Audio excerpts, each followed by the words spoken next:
You are watching programming from the East-West Center in Washington, D.C.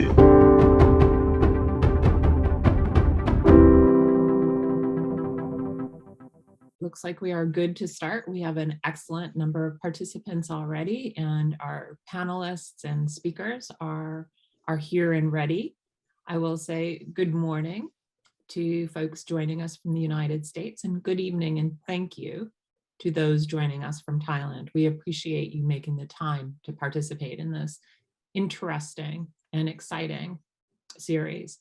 I personally think that this particular session today, where we're going to talk about the potential existing and as well as the potential for even greater partnership in the areas of climate and energy, is the most exciting of the sessions in this series so far. So this series is called The New Opportunities for the United States Kingdom of Thailand Alliance in the Indo-Pacific. It's a webinar series which is sponsored by the Royal Thai Embassy in Washington, D.C., as well as the East-West Center in Washington, both organizations which care greatly about these issues. We thank the Ministry of Foreign Affairs of Thailand and the International Studies Center as well for promoting engagement in these events. And we think that they're an important way for our government, private sector, academics, think tanks, as well as the general public. And I will note that this is an issue that many in the general public, these are a range of issues, a tranche of issues that many in the general public are very interested in. And I think that's represented in the number of participants we already have in this session. I'm going to invite His Excellency Manutsawi Susodapan, the Ambassador of Thailand in the United States, to give us some brief introductory remarks. Thank you, sir. Thank you, and good morning to everyone, and good evening to those joining us from Bangkok. Greetings and sawadee krap to all participants and viewers in Thailand and America. I'm pleased to warmly welcome and convey our deepest appreciation to our esteemed speakers and panelists. Particular thanks also goes to Ambassador Piper Campbell, who has kindly agreed to conduct today's discussion. Today's webinar on forging US-Thai partnership on climate change and energy is in fact the third webinar session organized jointly by the Royal Thai Embassy and the East-West Center, and I wish to thank both teams for their hard work.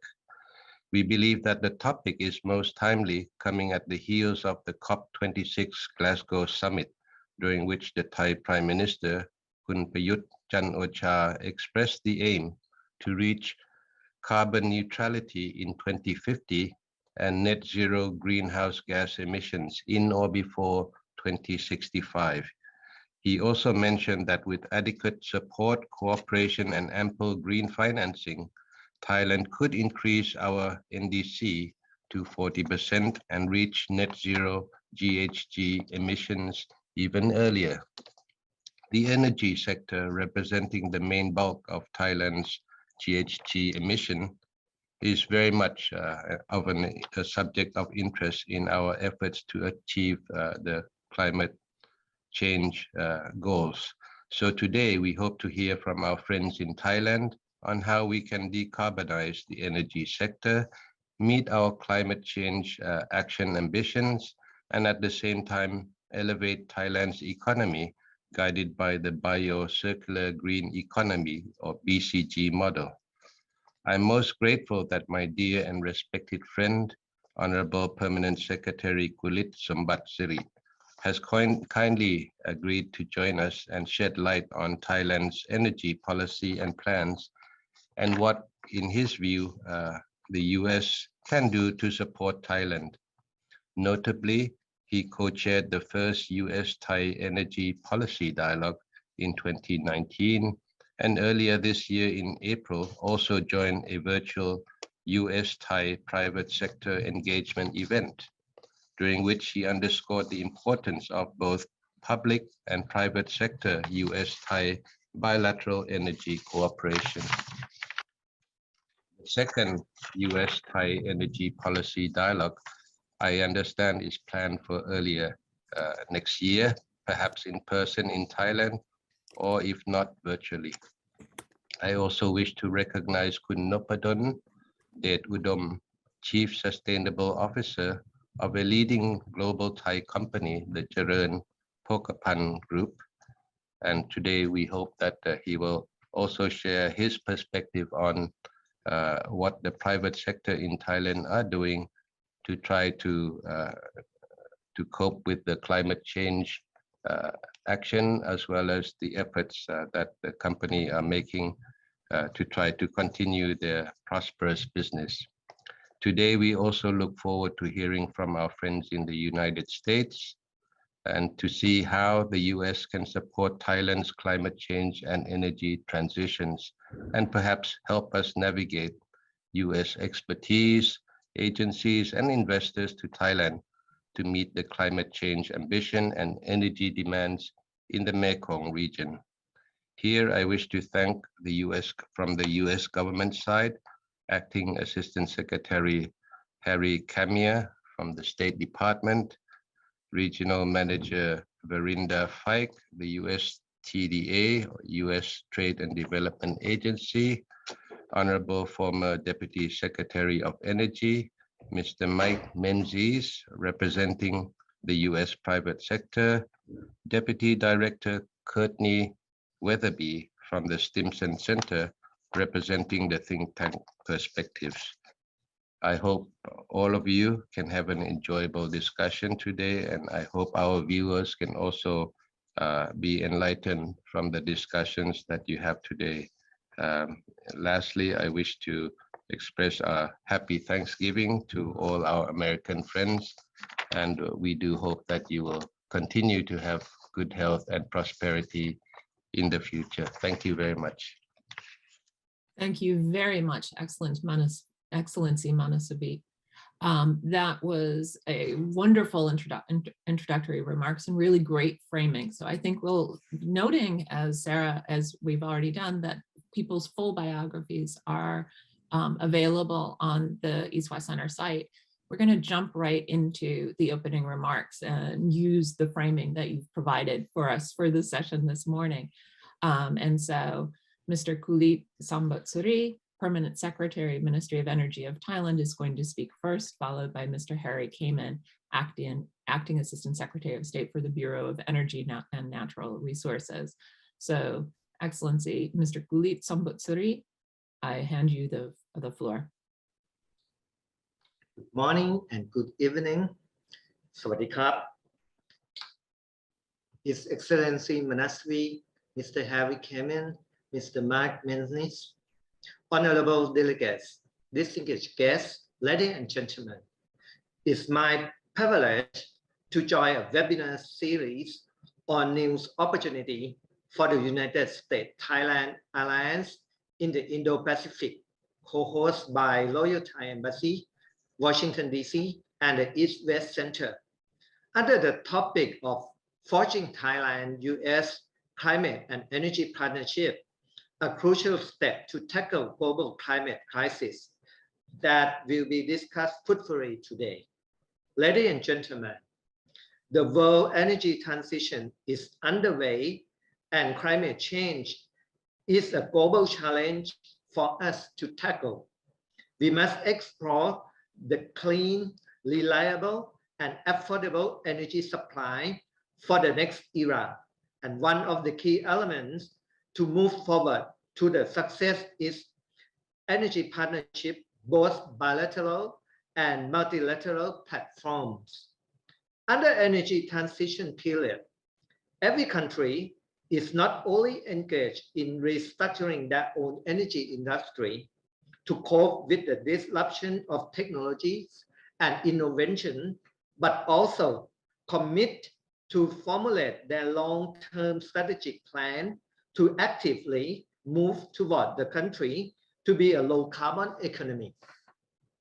In December 2015, United Nations Climate Change Conference, or COP21, adopted the agreement called Paris Agreement, which set out a global framework to combat climate change And in November 2021, this month, COP26 agreed to meet next year to pledge further cuts to emission of carbon dioxide in order to keep temperature rise within 1.5 degrees Celsius, since the current pledge, if met, will only limit global warming to about 2.4 degrees Celsius. To follow carbon neutrality pathway, most of the countries, especially the developed countries, such as United States of America, the European Union, and United Kingdom, as well as ASEAN countries like Japan and South Korea, are in the aggressive move toward decarbonization pathway with the target to achieve carbon neutrality by 2050. Thailand as well. In Thailand, we emit 225 million tons of carbon in 2020, with approximately 37% or 90 million tons from energy sector, 29% or 70.6 million tons from transportation sector, and 28% or 69 million tons from industrial sector, which the emphasis on transportation and energy sectors, which emit more than 70% of overall carbon emission. The Thai government has been actively putting effort to establish policy direction with long-term strategic plan and measures with more ambitious target of greenhouse gas reduction and climate change roadmap, comparing to 20% target set in 2015. Recently, our Prime Minister has announced during COP26 Leaders Summit that we are moving forward for more ambitious goal of NDC to be 40% in 2030. This will lead Thailand to achieve carbon neutrality in 2050 and net zero greenhouse gas emission in 2065, as Excellency Manaswi mentioned, if financially and technically supported. In pursuing to such ambitious goal, Thailand is working on a long-term strategic plan called National Energy Plan 2022 or NEP 2022, which has been approved by the National Energy Policy Committee chaired by Prime Minister on August 4, 2021. Under this policy direction in our NEP 2022, Thailand will encourage and welcome all green investment from both domestic and foreign investors in clean and green energy, including new advanced technologies and innovation to maximize the benefit of utilizing our energy resource and help increasing economic value under the policy of BCG Bio-Circular Green Economy model. The NEP 2022 has set three main targets to achieve the carbon neutrality goal as follows. First, we will increase the proportion of the new power generation from renewables not less than 50% within 2040, considering the cost of long-term energy storage system. Second, we will transform our fuel use in transportation by shifting toward green power by promoting the electric vehicle under our 30 at 30 policy, aiming to promote domestic production of EV up to 30% of the total production within 2030. There will be several supportive measures and incentives to stimulate EV market, both tax and non-tax scheme during its transition. The government plans to announce this incentive within this year, mean by next month. Third, we will introduce new and modern technologies and innovation to increase energy efficiency to at least 30% of total energy consumption. Moreover, in the new NEP 2022, we also set long-term strategic plan called 4D1E to restructure the energy industry to support the achievement of carbon neutrality by the year 2050 as follows. First, decarbonization by promoting electricity production from renewable and clean energy, retiring the obsolete, inefficient fossil power plants, developing the CCUS carbon capture, utilization, and storage system, and supporting the study of hydrogen development. Second, digitalization by developing grid modernization to support transmission system, smart grid, and smart meter, developing virtual power plant to facilitate electricity purchasing from renewable energy to the grid, developing data center platform to support and facilitate renewable energy and energy efficiency activities, and promoting EV and energy storage system ESS. Third, deregulation by setting up the third-party access TPA system for LNG and electricity business, deregulating obsolete rules and regulations, and improve the newly modernized rules and regulations to cope with the energy transition, such as RE100 package, carbon credit, renewable energy certificates, and new electricity tariff for EV. Fourth, decentralization by promoting flexible independent power system, IPS, providing infrastructure for oil, gas, and electricity, as well as developing the microgrid in rural areas across the country. For the electrification, 1E, by supporting EV and part of promoting the target of 14 million EV production in the country. This will include encouraging investment of charging station network, developing battery industry to reach 40 gigawatt-hour gigafactory by 2030, and also developing EV data platform and promoting EV charging station network from 1,200 up to 12,000 within 5 to 10 years.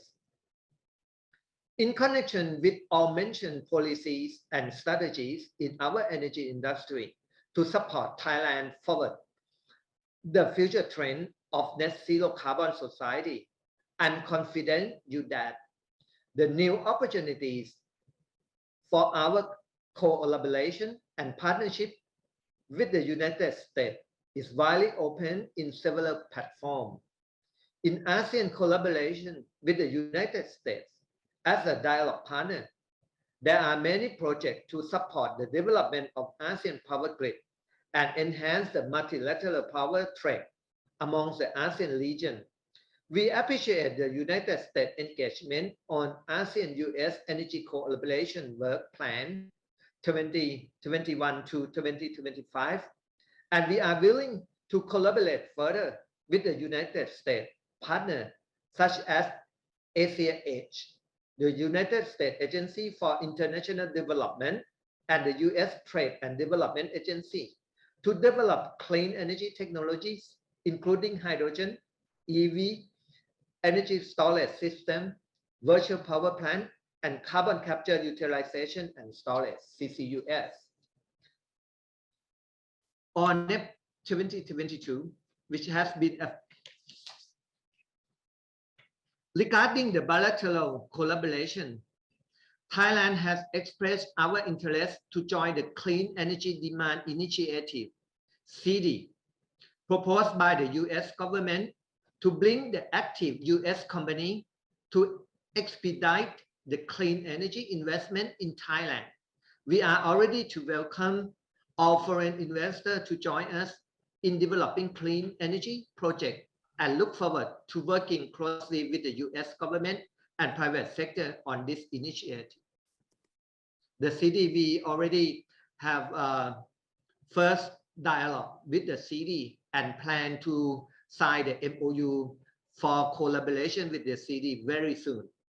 Furthermore, there is an important bilateral cooperation platform between United States and Thailand called United States-Thailand Energy Policy Dialogue, which Excellency Manasvi mentioned.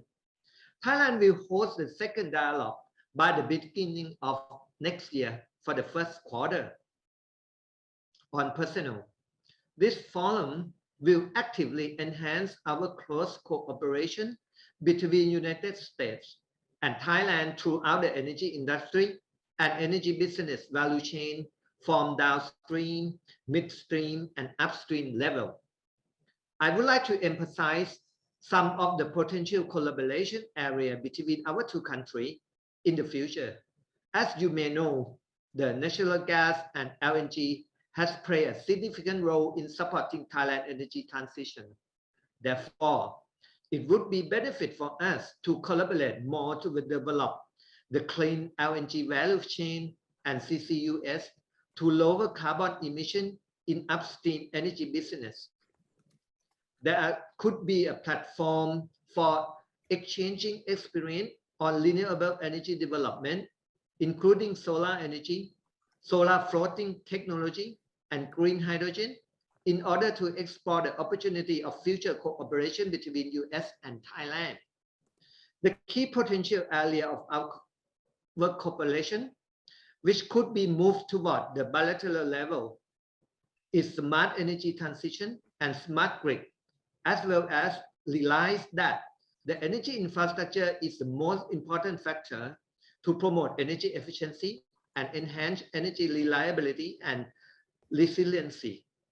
Thailand also would like to explore the opportunity to collaborate with the US on energy storage system to support the renewable energy integration to grid in the future. We looking forward for the CCUS in our oil and gas exploration platform in the Gulf of Thailand as well. Lastly, looking forward to the electrification of Thailand transportation sector, I would like to welcome the collaboration with the US on electric vehicle and charging station development. As Thailand is positioning to be the leading automotive production hub, there are great opportunities for the United States to contribute an investment on EV and part in Thailand to expand clean automotive industry and achieve the climate ambition of our two countries. The downstream energy technologies are also welcome for the future cooperation, including smart meter, demand side management, and other energy management technology and innovation.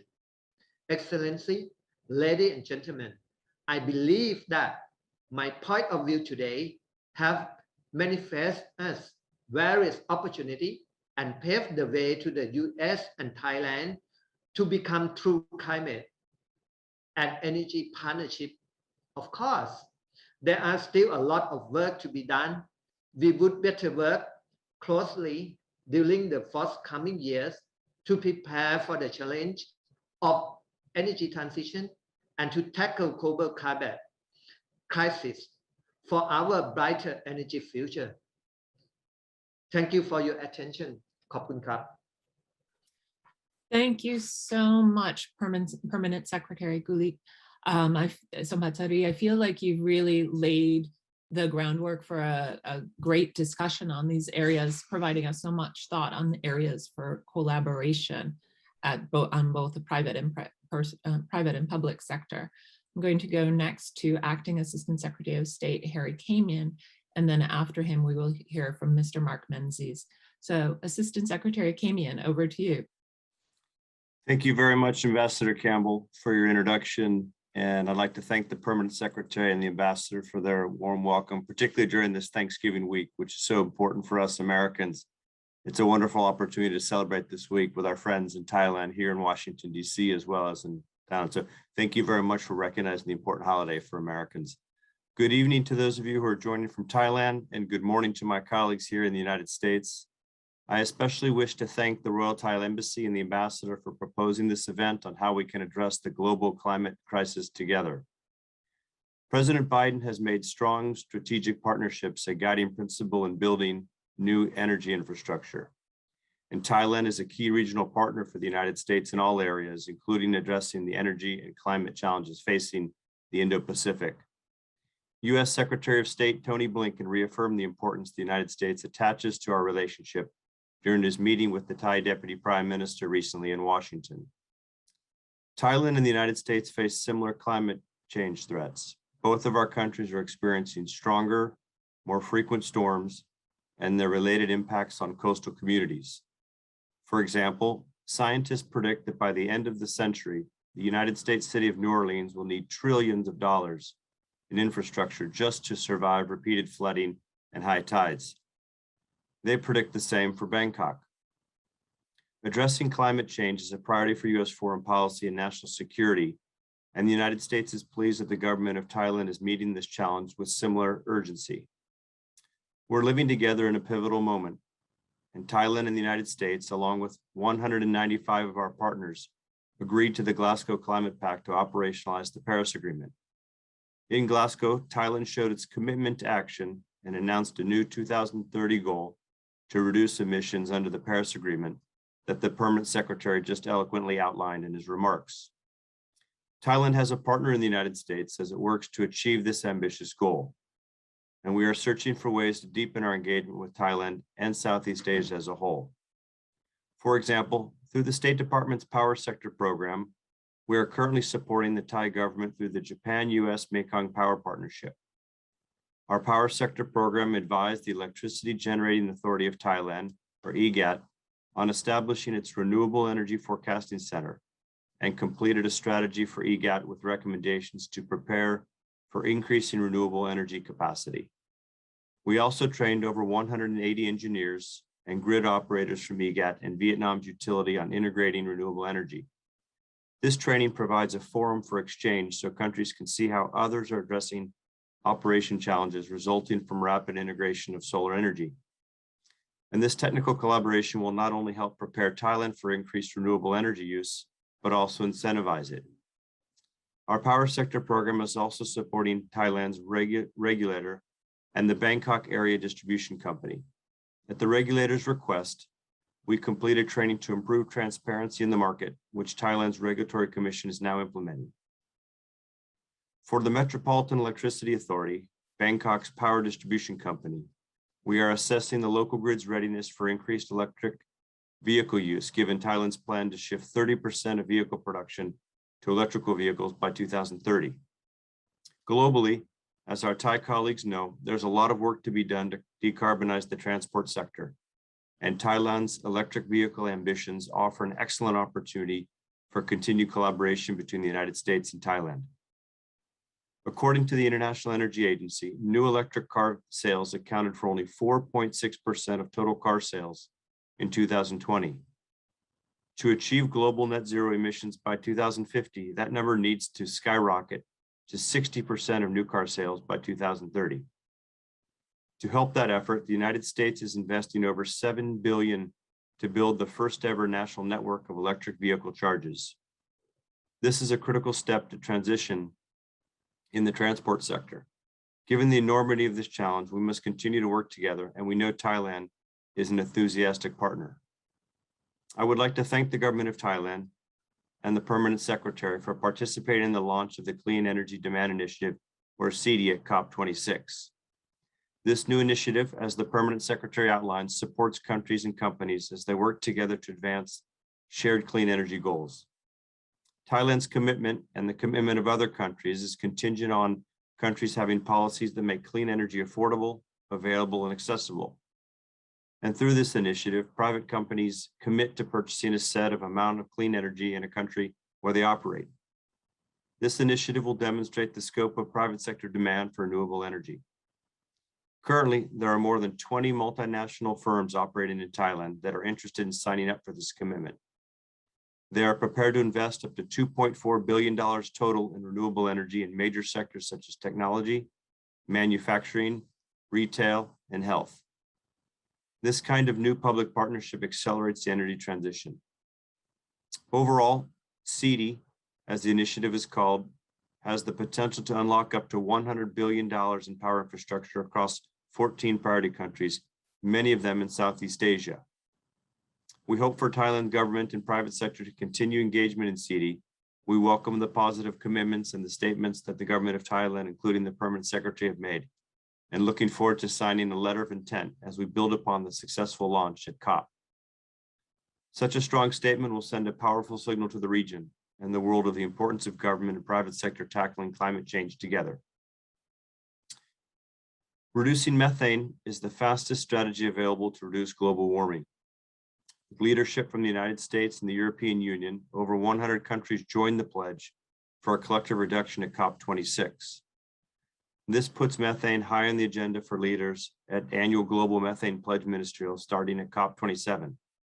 We would like to see Thailand be there with us, and we hope Thailand will consider joining the Global Methane Pledge.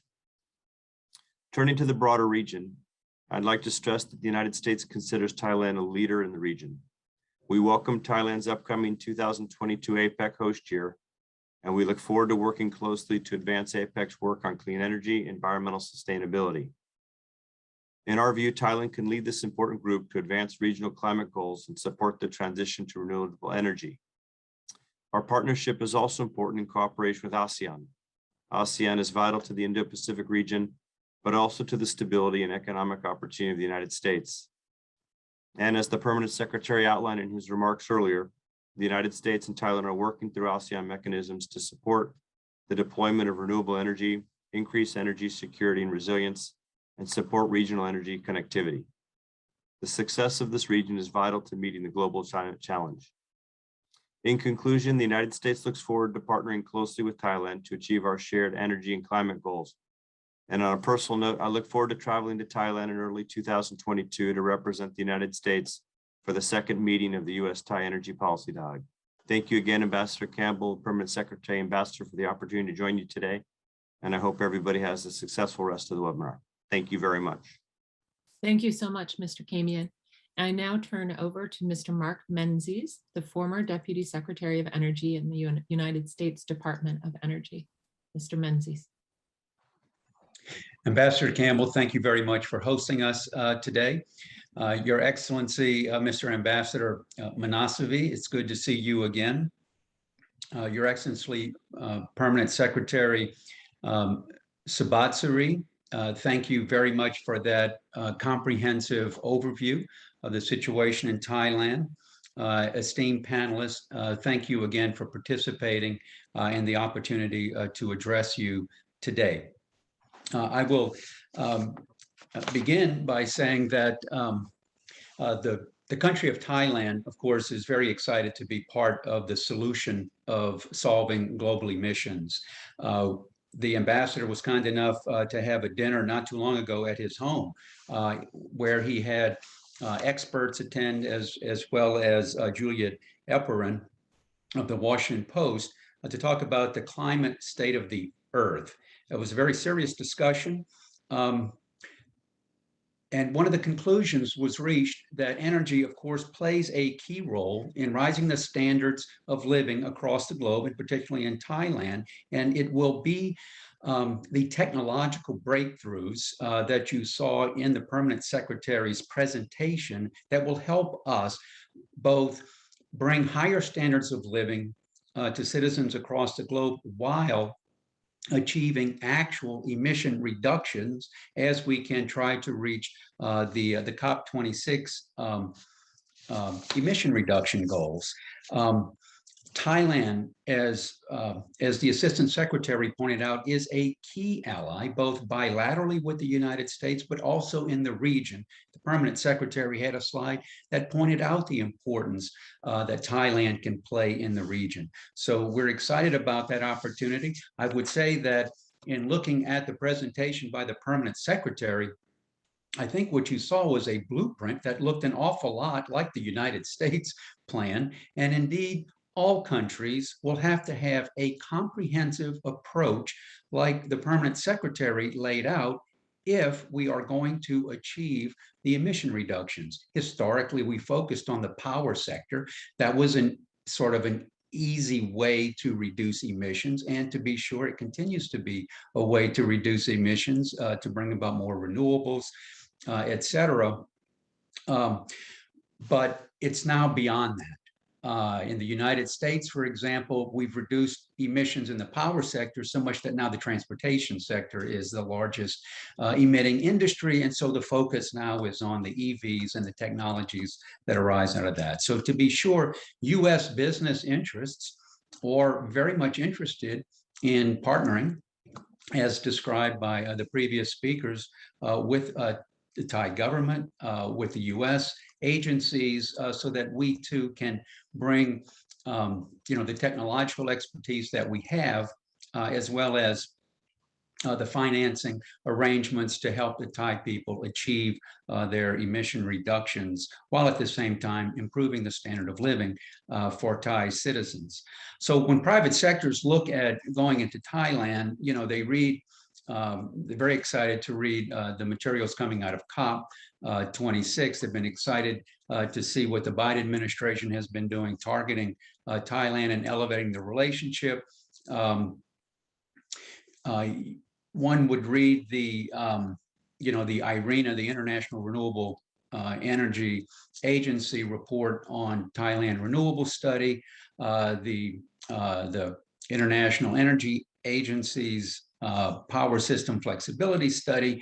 And what this points out is that indeed, together with technological breakthroughs and new technologies that you bring to market, the policy changes are also important. And these are done typically at national or provincial levels in some cases. But power plant flexibility continues to be an area to work on, and that's both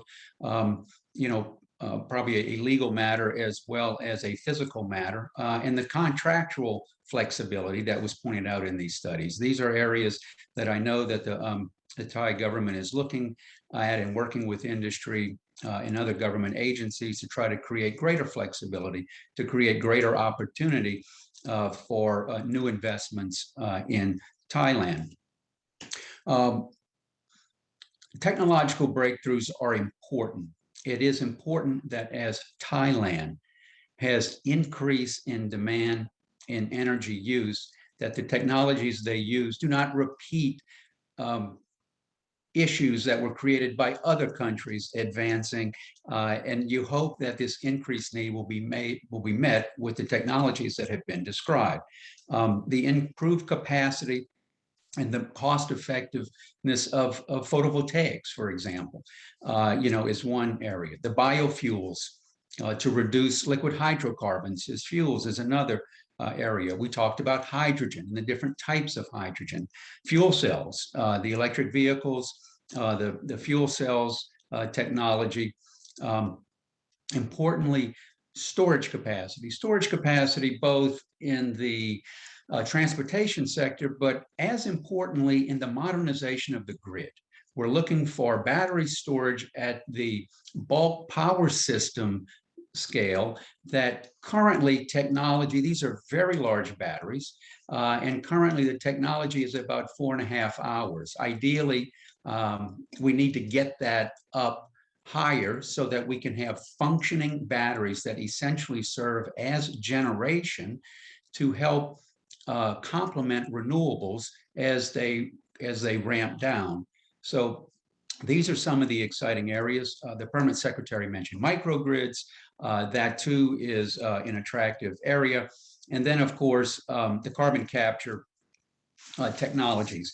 This is an important area because what we see is, take LNG, for example. While it is a fossil fuel, the fact of the matter is that certainly almost most of US LNG is being exported to countries that are frankly taking the place of coal and other higher carbon intensity fuels. So it has an overall reduction globally of emissions. When we can use carbon capture technology on it, we can make LNG an almost emission neutral fuel. And that is where the technology is taking us. I know that certainly the Department of Energy has several initiatives, to bring about those technological breakthroughs. And let me just sort of wrap up by reflecting on my service with the Department of Energy. I think listening to the Assistant Secretary, and I think others that we will hear today, the United States has changed its policy recently over the last several years to enable, I think, greater investment in developing countries of with strategic allies like Thailand. Congress passed the BUILD Act, which created the International Finance Development Corporation, which sort of has combined U.S. OPEC and maybe U.S. AID. You might be familiar with those U.S. agencies. And indeed, I know the attendees today are from some of those agencies. But now the U.S. government can actually help fund projects of strategic importance with strategic allies. And so this is an opportunity for greater access to financing that, frankly, we didn't have as readily available in the past. And let me say, too, that the Department of Energy has a history of working with the State Department and the USAID and OPEC and with the International Finance Development Corporation to bring the technological expertise and some of the regulatory expertise that is necessary whenever you're doing such a major transition within a company. And with that, I would like to just point out a few of our labs, the department's labs, particularly the applied labs. And they have programs where they can help support projects within the countries. And I'm sure that the State Department is well aware of that, but I would just like to say that it's important to coordinate with our National Renewable Energy Laboratory, our Idaho National Lab, which brings the expertise for the modernization of grid technologies and the integration of renewables into a modern grid system. It also brings the cybersecurity important aspects to it, because what we've learned is as we make modern grids more flexible, it increases the potential opportunity for cyber mischief. And then our National Energy Technology Laboratory. These are laboratories that stand by ready with technology, funding mechanisms, sharing of technology, and we're ready to work either. And of course, I'm saying we, but it's I'm sure the department is ready to work with the State Department. And with that, I recognize the time. I yield back the balance of my time, but thank you very much for allowing me the opportunity to speak to you this morning and this evening. Thank you so much, Mr. Menzies. I feel like from Mr. Gulit, Mr. Kamian, and Mr. Menzies, we've heard a really coherent presentation of the exciting possibilities in this space of US-Thai cooperation and partnership and growth in the energy field. We are now turning over to our panel. We have three panelists: Ms. Verinda Fike, the Regional Manager for the Indo-Pacific at the US Trade and Development Agency; Mr.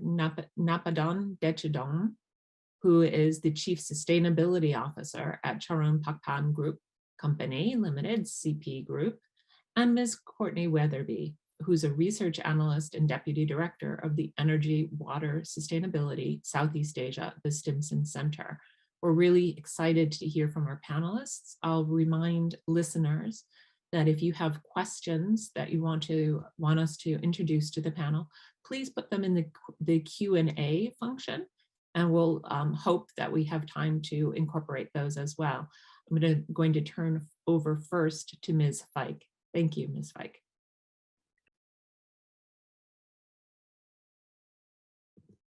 Great. Well, good morning, everyone. Thank you so much for the opportunity to be here.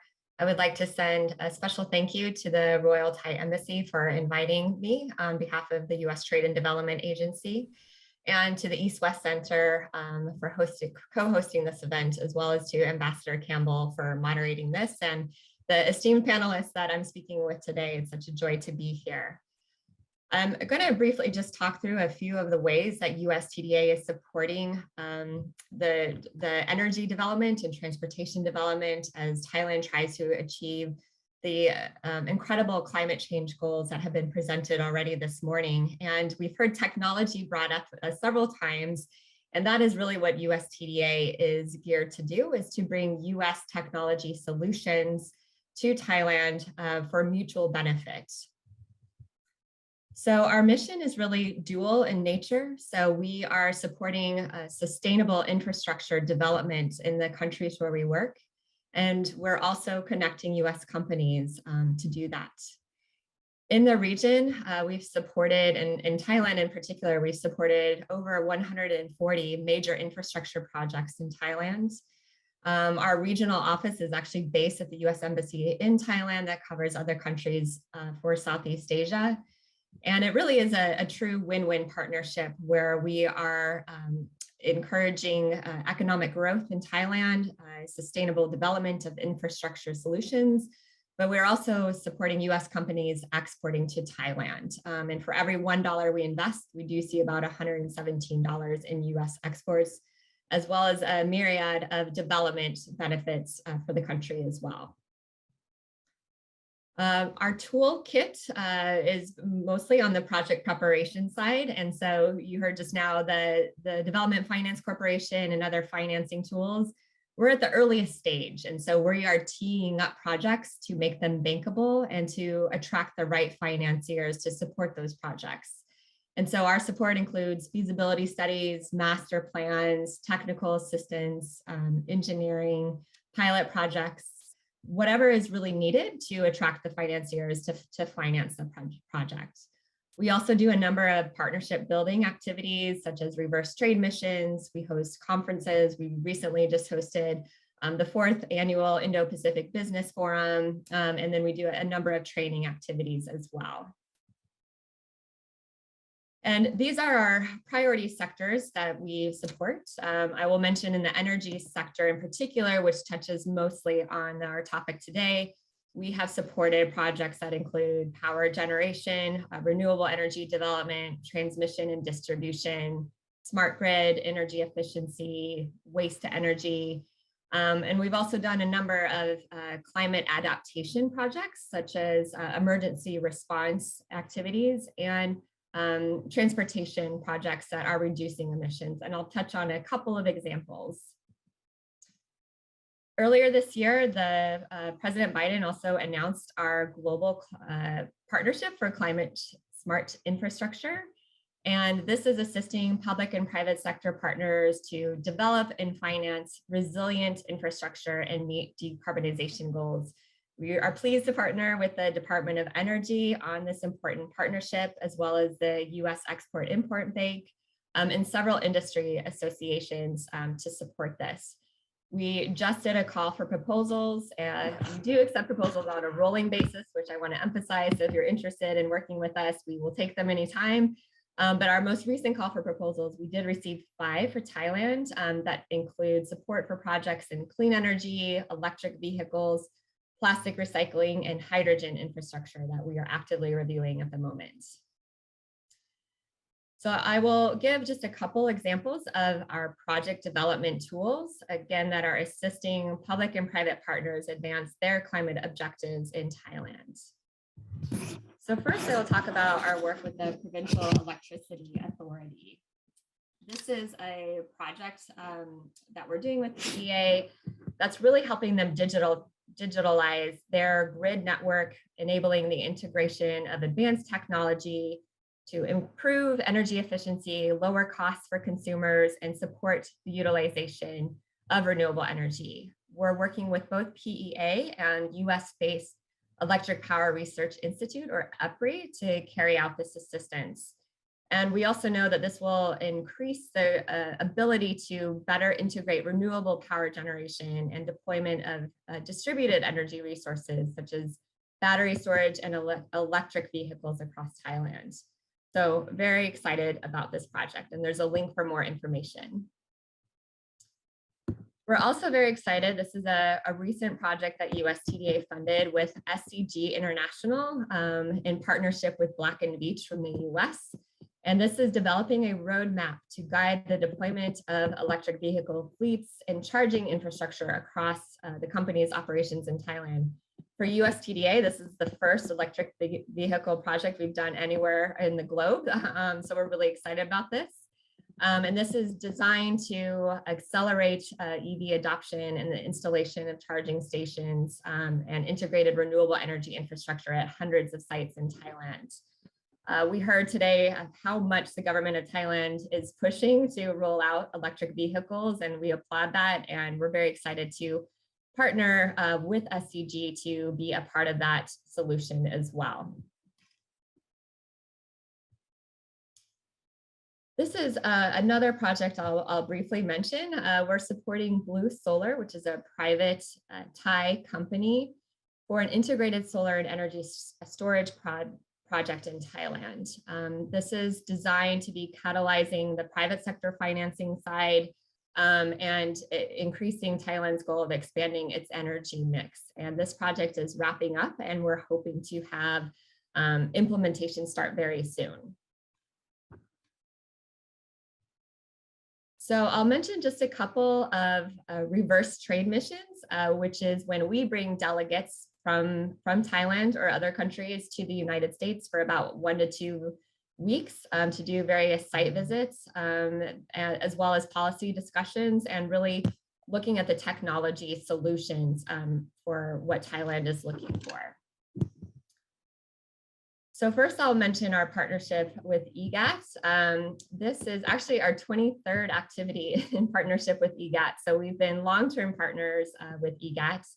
And this will be training EGAT on current and future leaders for energy sector modernization in Thailand, to look at best practices while also orienting them to solutions and expertise to support EGAT's carbon neutrality goals. The program is going to include 2 missions, and they will help educate executives from Thailand's state-owned power utility on solutions and best practices to accelerate those efforts. The key themes for these trainings will be on renewable energy and storage integration, power sector decarbonization, energy trading and markets, digital solutions, and power sector executive leadership, as well as procurement best practices and how to look at life cycle cost analysis and best value determination as opposed to lowest cost when making procurement decisions. I know we don't talk too much about transportation when we talk about climate, but we do know that the transport sector accounts for about 31% of Thailand's total carbon emissions from fuel combustion. And so modernization of Thailand's railway system and expansion of its capacity from single track to double track will help to significantly reduce harmful emissions from road transport as a result of shifting market share to the rail network. So we are planning to host in person in 2022, when it is safe to do so, a delegation that's going to be focused on improving the rail sector in Thailand. So I will briefly just mention the way to work with USTDA. And so if any of these ideas are of interest to you, this is some of our criteria here. We, again, take proposals at any time. And I think the best way to do it, frankly, is just to have a conversation with myself or anyone on our fantastic team. We do have, again, our office in Thailand at the US Embassy, and I do have their contact information too. So I'm the director based here in DC, but we have our regional manager for Asia, Brandon Gordon, who's based in Bangkok. And we just hired our deputy regional manager, Sang, as well, who's available to assist. So thank you for the opportunity to be here and to share, and I look forward to the discussion. Thank you so much, Ms. Fike. And I think that in your presentation, in a way, you actually already answered 2 of the questions that I've seen come up. One was about liquid batteries, and you've explained how companies with technology can take contact with USTDA. There was also a question about attracting Thai business to the United States as opposed to other places like China with competing technology. And I think the reverse trade missions certainly are one of the mechanisms for doing that, for making those connections that we're so interested in. I hope we'll have time to talk more, but I just wanted to note that, in fact, you've already addressed 2 of those issues. I'm now going to turn over to Mr. Napadon Dechudom and invite his remarks. สวัสดีครับ Greetings from Bangkok, Thailand. I would like to thank the Royal Thai Embassy, Washington, D.C. and the East-West Center for inviting me to share our experiences at this very important event. Thailand and the United States have been friends and partners for a very long time on the governmental level, business to business, as well as people to people. In fact, a significant driver for the success of CP Group throughout our history are technologies and know-how that we have learned from leading US companies and universities, especially in food and agriculture. A brief introduction to CP Group. We were founded a century ago as a vegetable seeds shop in Chinatown of Bangkok. This year marks the 100th anniversary of CP Group, but instead of celebrating, we recognize this important milestone by looking toward the future. We worked hard to ensure that we, together with the people we serve, can grow and thrive into the next century. And a large part of that effort is taking climate actions. From a small beginning, CP Group grew into a global conglomerate with 14 business groups covering 8 business lines or industry sectors. We are now operating in 21 countries, including the United States. Food and agriculture still form the core of our businesses, but other industries such as retail and distribution, telecommunications, e-commerce, and digital services are also significant parts of the group. And we continue to develop new sectors, especially those that serve our sustainability vision, such as advanced transportation with a high-speed rail project and renewable energy businesses. As a conglomerate with multiple industries, we have identified climate resilience as an integral part of our sustainability framework. Our business units within the group must act urgently to reduce greenhouse gas emission, setting clear targets, as well as prepare to handle climate risk and impacts. Our 2030 sustainability framework includes 15 issues. I would like to highlight 2 of them. The first are our net zero targets, reducing greenhouse gas emissions to net zero by 2030, covering scope 1 direct emissions and scope 2 indirect emissions from energy use. Our target will cover all 3 scopes by 2050. The second is zero food waste and waste to landfill by 2030. To achieve both goals, we have a lot of work to do. For example, we have to reduce our reliance on fossil fuels and expand the use of renewable energy and lower emissions from agriculture, both within our own operations and our partner farmers. And since there will still be some emissions left over, we also need to expand carbon capture through reforestation and other solutions. Food waste is a significant source of greenhouse gas emissions. In fact, if food waste were a country, it would be the 4th largest emitter in the world. We need to look at all solutions from better productions planning to prevent waste at the source to better management of unsold food products. Given diversity of our industries, all business units have different ways to reduce emissions, from growing and procurement of raw material to animal feed production to farming and food processing, all the way to retail and distribution and other services. All these different parts of the value chain are opportunities where US companies, tech startups, and research institutions can partner with CP Group to develop low carbon solutions, implement and scale up together. The cultivation of crops, for example, rice and maize, if we apply technologies such as data-driven precision agriculture and water management, we can improve yield, use less resource, and generate lower environmental impact. The next step is the production of animal feed. A key example is the formulation of feed to reduce emission of methane and nitrous oxides from animal farming. At the farms, we have experience with biogas system capturing methane from wastewater treatment and generating heat and electricity to reduce our consumption of fossil fuels and grid electricity. All of our swine farms in Thailand and 96% of our partner farms are equipped with biogas system. And we are looking to expand further to other countries.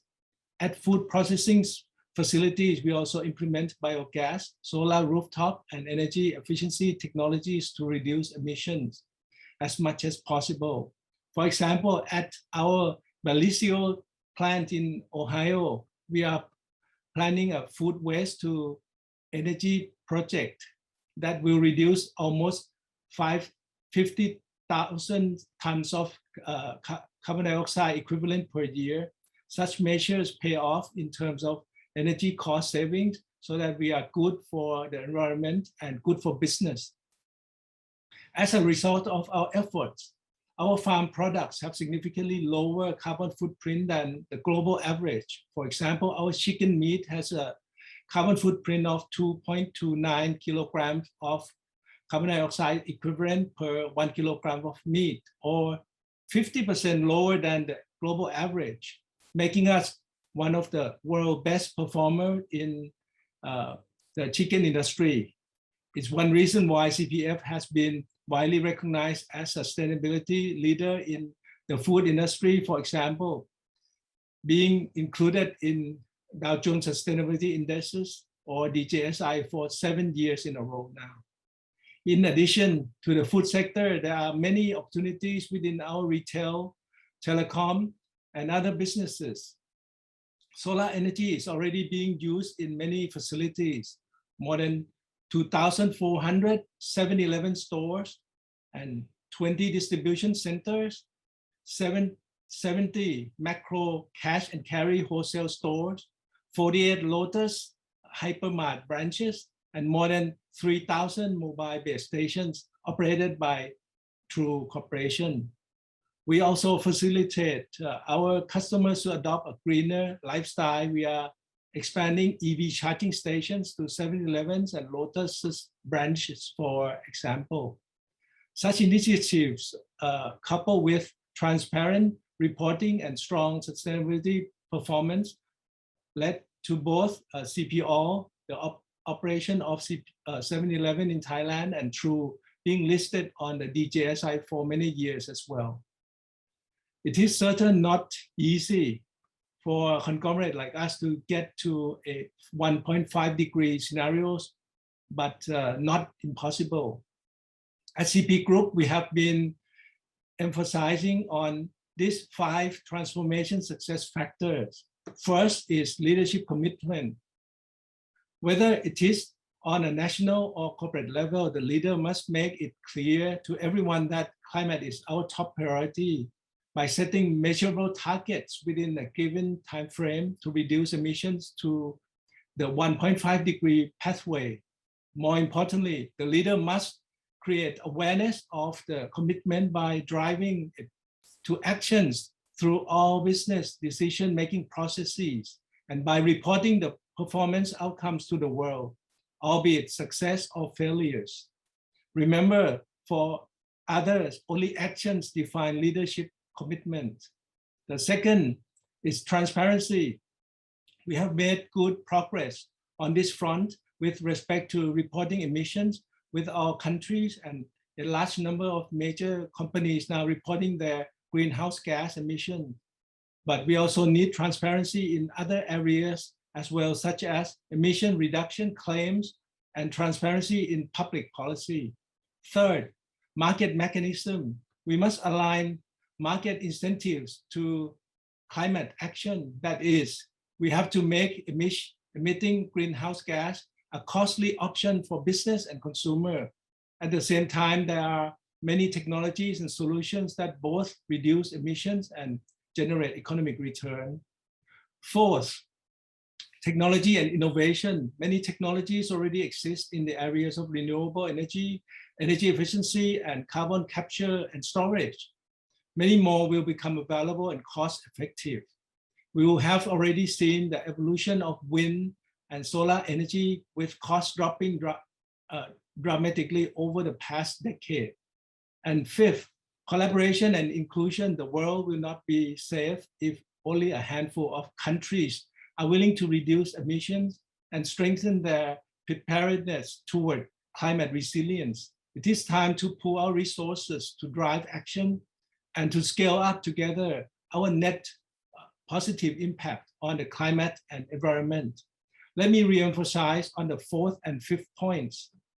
I am hoping that American and Thai organizations, government agencies, business entities, academia, NGOs can work together on all fronts to drive climate actions and scale up R&D and adoption of climate-friendly technologies.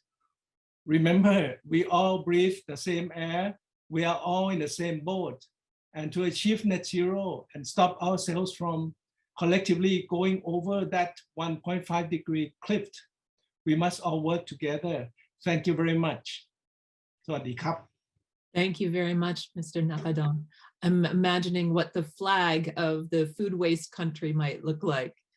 I would just note, we had a question or a request in the chat for the PowerPoint and conclusions from the session. And I just want to note that coming out of the intent of this collaboration between the Thai Embassy and the East-West Center is that there will be a number of papers as well as a report on the work of the series.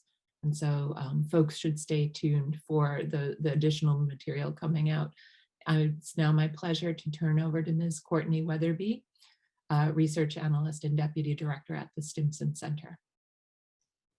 Thank you, and it's an honor to be here today on such a distinguished panel and to talk about such an important topic for US and Thailand and also the region as a whole. So I'm actually going to adjust my remarks slightly. Rather than focus on specifically bilateral opportunities for collaboration between the United States and Thailand, I want to sort of hone in on the opportunity for the United States and Thailand to take the lessons learned and the experiences and the capacity building projects that many of the previous speakers have highlighted and expand those to the regional basis, because Thailand has long been a sustainability leader in the region. It was really the first country in ASEAN to start integrating solar and biomass at scale around the country in a sort of decentralized fashion. It was really the earliest adopter in Southeast Asia of tariff and supportive policies for renewable energy projects all the way back in 2007. For a long time, really until 2017, it was the only country in ASEAN that had adopted significant grid scale solar capacity. So Thailand has a long history of being kind of a first adopter on new technologies. And I think as we look at opportunities for the United States and Thailand to collaborate, many of the previous speakers have highlighted, direct, clear, concrete opportunities for sharing lessons learned, capacity building on renewable energy integration, deployment of higher amounts of solar penetration, including rooftop solar, battery storage. All of these are really important, not only for Thailand's energy future, but also for the region as a whole. When you look at Southeast Asia broadly, the general projections are that electricity demand will grow approximately 60% through 2040, which will require a massive increase in the amount not only of power generation, but also electricity transmission and supportive infrastructure. Certainly Thailand is a portion of that. When you look at, for instance, the Mekong region, the 5 mainland Southeast Asian countries, specifically, that's about 170,000 megawatts of new power generation that's projected across all of the national energy plans. Thailand accounts for a little bit over 50,000 megawatts of that to support Thailand's own power expansion. But Thailand is also engaged in investing in other countries. So Thai companies in the solar sector have gone to invest in Myanmar, have gone to invest in Vietnam. There's interest in investing in transmission around the region. And on the whole, ASEAN also has a shared target of reaching 35% of installed power generation capacity coming from renewable energy by 2025.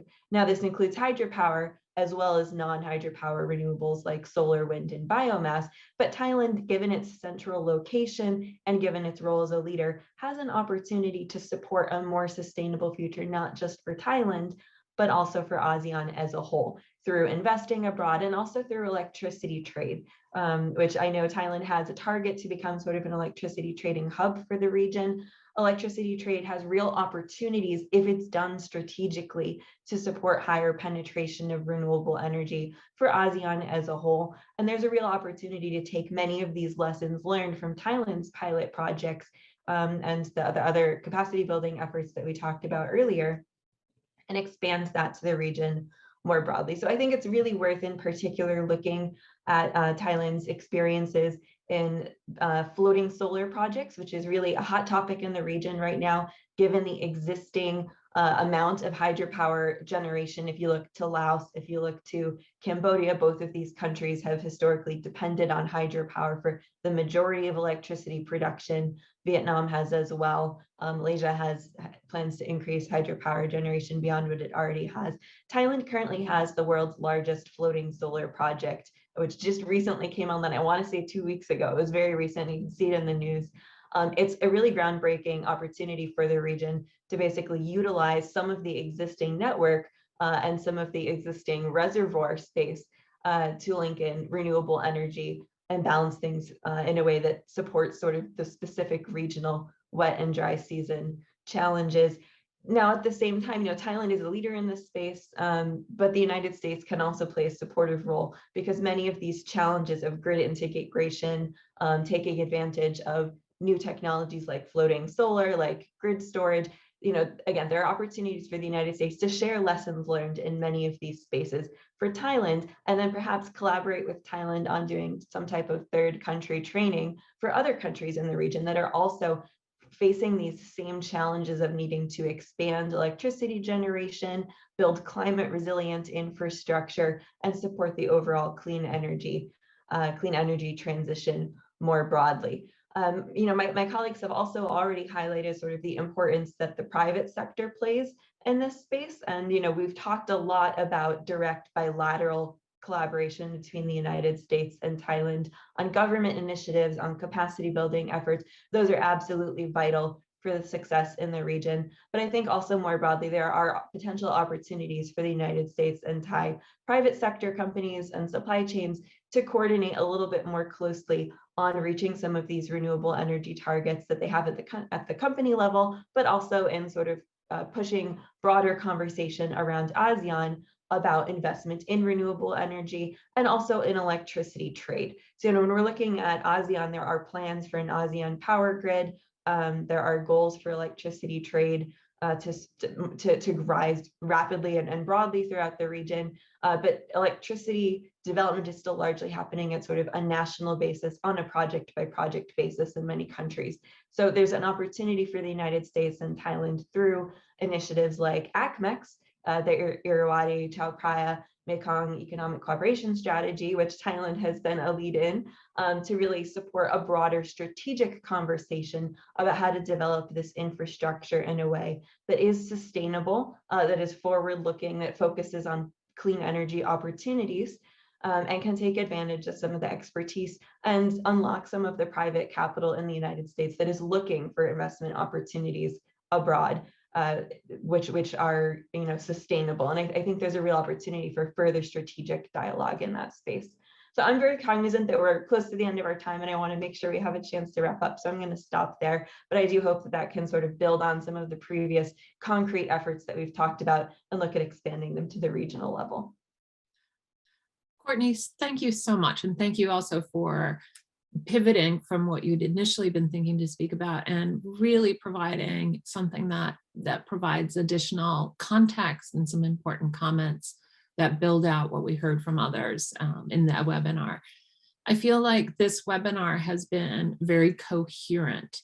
We heard throughout about the importance of public and private sector engagement and cooperation So engaging both the public and private sector, but also making sure that the lines of communication between the public and private sectors are strong. And things like this webinar are very helpful in opening those lines of communication.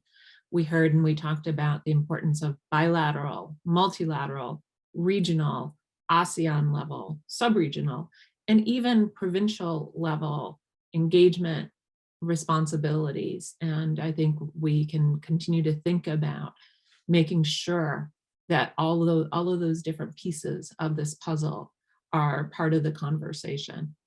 I think we did a really good job of identifying areas where Thailand can do more, where Thailand wants to do more, as well as what help it needs, and how the United States, as a global leader in this area, can and is eager to help. We talked about the importance of technological breakthroughs, as well as comprehensive approaches, as we heard about the coming needs, growing needs in the regions. I think the emphasis on the importance of technological breakthroughs to meet that need, and in fact, to be sort of coming online in advance of the need, so that we move forward with reducing emissions as well as meeting the need. We talked about the importance of policy changes, and we talked about initiatives like the Clean Energy Demand Initiative and the exciting idea that the United States and Thailand might be partners in that as well. I think more than anything, my key takeaway from this conversation is the breadth of areas for collaboration. The idea is that we can, and Mr. Kulit Sampatsiri's slides were really lovely in looking at the downstream, midstream, upstream, the comprehensiveness of that, areas to collaborate in the clean value chain, the upstream energy business, exchange experiences, areas like solar floating, Courtney, as you were just mentioning, green hydrogen, smart energy, the smart grid. And from one of the participants, we saw a stress on the importance of engaging SMEs as well in this effort. And so we've covered a lot in this webinar, and I'd just like to thank all of you. Thank especially the Royal Thai Embassy and the East-West Center, and wish everybody a happy Thanksgiving, a good evening for those finishing their day, and a good day for those starting their day. Thank you.